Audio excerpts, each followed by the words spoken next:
किस नंबर 1। तुम्हारा दिमाग तो ठीक है ना आसिम? जुनैद ने हैरत से कहा।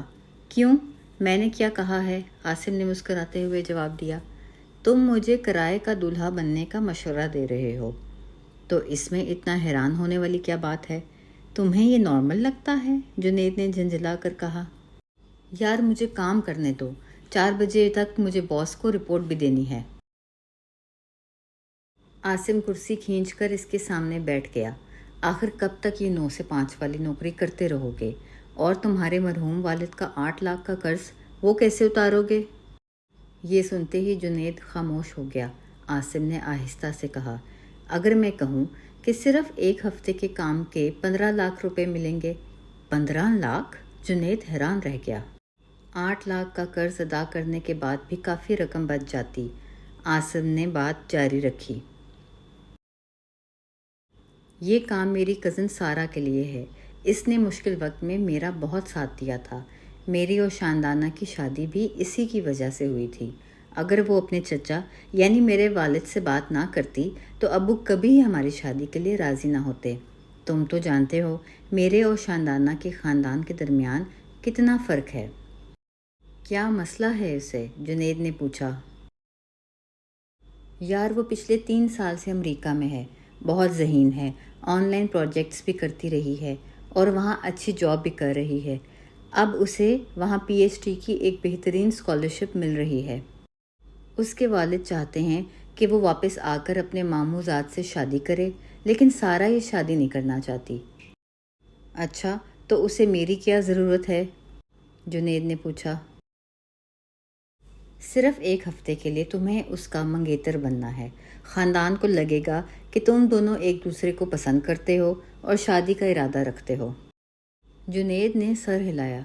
फिर भी मुझे समझ नहीं आ रही कि वो इस छोटे से काम के लिए 15 लाख क्यों दे रही है। आसिम मुस्कुराया। देखो, उसके लिए 15 लाख कोई बहुत बड़ी रकम नहीं है। वो खुद अच्छी कमाई करती है और सच कहूँ तो वो 15 लाख खर्च नहीं कर रही। वो अपने आप को एक गलत रिश्ते में फंसने से बचा रही है, क्योंकि इसके घर वाले इसकी कोई बात नहीं मान रहे। जुनैद खामोश हो गया। आसिम ने कहा, बाकी तफसील वो खुद तुम्हें बताएगी। अगले हफ्ते अमेरिका से आ रही है, तुम दोनों की मुलाकात हो जाएगी। फिर वो उठते हुए बोला, वैसे सोच लो, 8 लाख का कर्ज ख़त्म और बाकी पैसों से तुम दुबई जा सकते हो। तुम्हारा कज़न कब से तुम्हें बुला रहा है? जुनैद कुर्सी पर बैठा सोचता रहा। सिर्फ 1 हफ्ते की एक्टिंग और बदले में 15 लाख रुपए।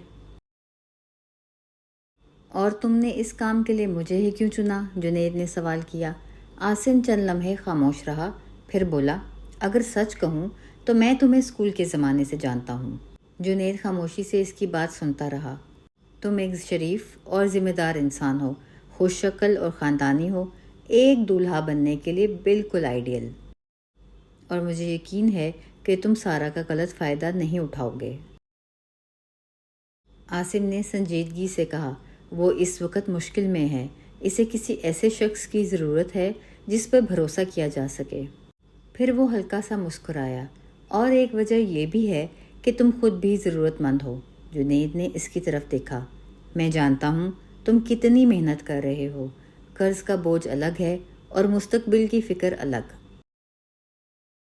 आसिम ने आहिस्ता से कहा, शायद मैं इस बहाने तुम्हारी भी कुछ मदद करना चाहता हूँ। कमरे में चंद लम्हों के लिए खामोशी छा गई। फिर आसिम खड़ा हो गया। अच्छा, अब मैं चलता हूँ। वो दरवाजे की तरफ बढ़ते हुए बोला, कल मैं तुम्हें सारा से मुलाकात की जगह और वक्त भेज दूँगा। ये कहकर आसिम दफ्तर से बाहर निकल गया। दरवाज़ा बंद होते ही जुनैद कुर्सी पर टेक लगाकर बैठ गया। उसके जहन में सिर्फ एक ही बात गूंज रही थी, 15 लाख रुपए। क्या आपको हमारी कहानी दिलचस्प लगी? अगर लगी तो इसका दूसरा हिस्सा पढ़ने के लिए हमारे चैनल दास्तान-ए-बानो में क्लिक कीजिए। शुक्रिया।